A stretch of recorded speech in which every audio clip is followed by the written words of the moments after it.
Sometimes where we eat is as revealing as what we eat. So I thought I'd look into the politicians to see where they're going for their grub. It just so happens that I've been everywhere that they have. So ahead of the election, here's what we can learn about our politicians and their favourite places. Let's start with Keir Starmer. I know two things about Keir Starmer. First of all, his dad was a toolmaker, and second of all, he loves the Pineapple, a pub in Kentish Town. He doesn't shut up about it. He's there all the time. He goes after his Arsenal matches. It's a good, solid Victorian boozer. It's got an etched bar, it's got walnut wood, it's got a big conservatory, there's a beer garden. It serves okay Thai food. It's kind of playing into Keir's image as a decent, reliable, honest bloke who maybe isn't that exciting. So on to Rishi Sunak. A couple of weeks ago, he revealed that he loves Nando's. I think this is a bit of a salt of the earth, man of the people play. I don't really believe him. Apparently, he has chicken with medium spice, and he also highlighted the broccoli as a particular highlight. Who knows? I think this is him trying to convince people that he's a bit like one of us. He's not. The other place that Rishi goes is Chutney Mary. Now, this makes more sense for a man who's worth apparently 650 million quid. Chutney Mary's in St James's. It's a fabulous Indian restaurant. It's quite expensive. You can get a veggie curry for about £40. It's elegant.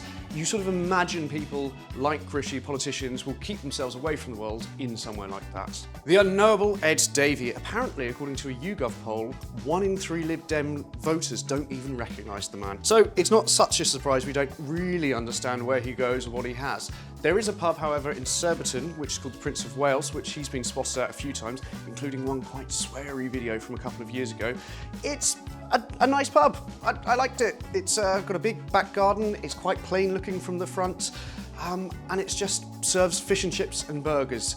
I think that Ed Davey might actually be a bit more of a one of us, and I think this pub kind of shows that. The other place that he also frequented was somewhere called Tally Ho, which is quite a good pun, but that shut, so Ed's patronage didn't really do much for them. No surprise, no one probably recognised that he was in. Some politicians run on policy. Nigel Farage seems to run on personality. Everything you think you know about him is done by design. He's a cigar smoker, he swills port, he likes going out for long lunches and lots of pints. Unsurprisingly, his restaurants reflect that. The one he's most closely associated with is Boysdale.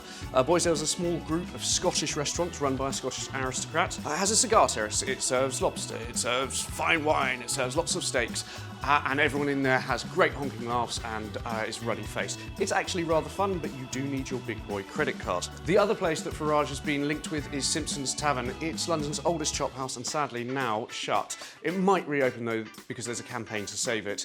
Again, this kind of goes in with Farage's best of British thing.